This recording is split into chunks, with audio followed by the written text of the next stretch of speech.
And shifting focus amid the ongoing war between Russia and Ukraine, Russia has claimed that 2 Ukrainian drones attacked Moscow but were intercepted and destroyed. The defense ministry called the attack a terrorist attack. It is unclear whether the drones hit buildings when they were down. The Kremlin has said that it will press on with the special operation in Ukraine despite drone attacks. Ukraine has never publicly claimed responsibility for attacks inside Russia or on Russia-controlled territory in Ukraine.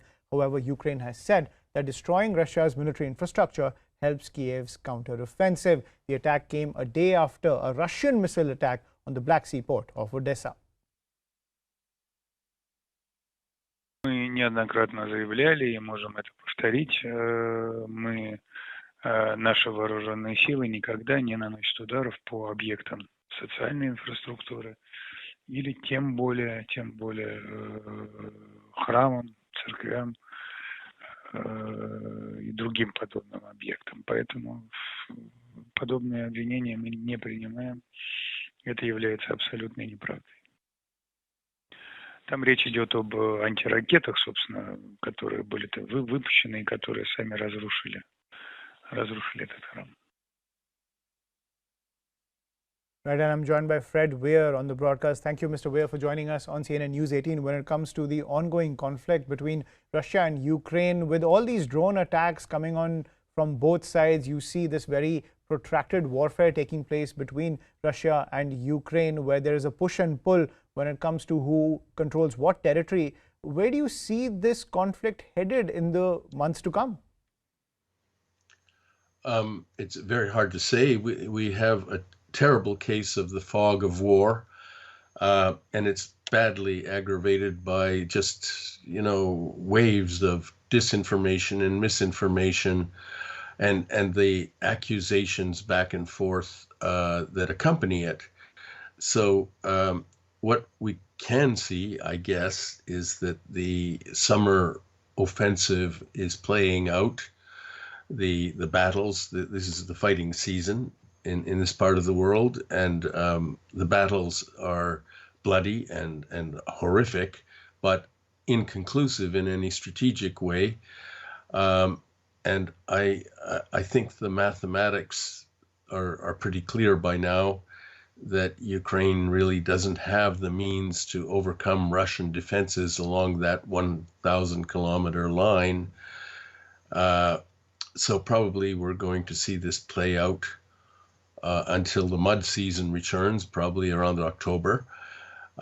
Hopefully that stalemate, that what we're experiencing, this awful high casualty stalemate, will lead to some new diplomatic overtures, some kind of breakthrough in a peace settlement or movement toward that, because this is inconclusive and unbelievably costly for both sides.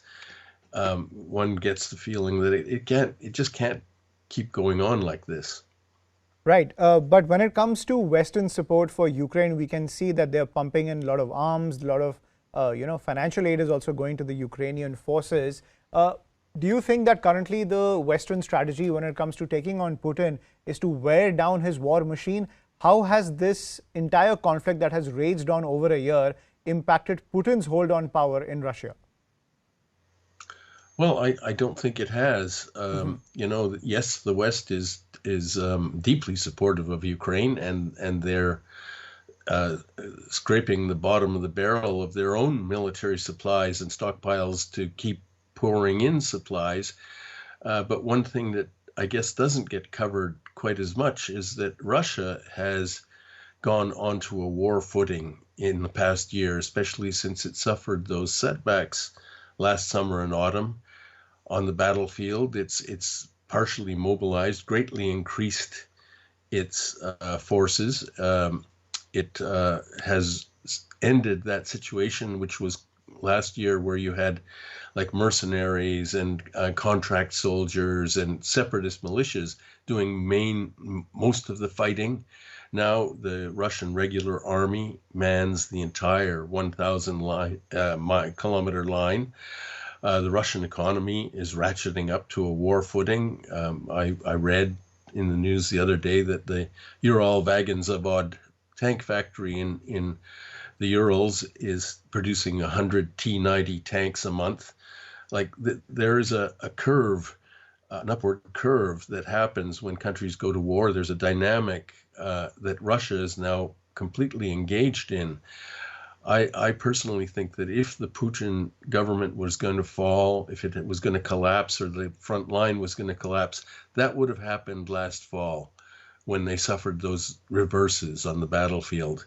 It's certainly not going to happen now. And by all appearances, Putin is as much in control as he has been. Right.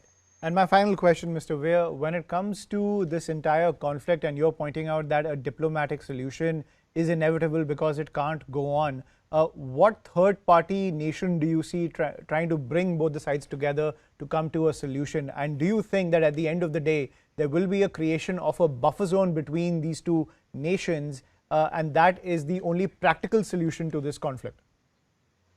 Well, I thought that the creation of a belt of neutral countries between Russia and NATO was the solution before this war broke out. You know, you could have had Ukraine, Belarus, Georgia in a kind of cordon sanitaire between the two sides, and that could have worked out very well, especially for those countries. Now, the battlefield is going to dictate the shape of any settlement. But yes, I do think that if we're going to have a legalized, treaty-bound kind of peace, it's probably going to have to create that cordon sanitaire between Russia and NATO to create the feelings of security for both sides.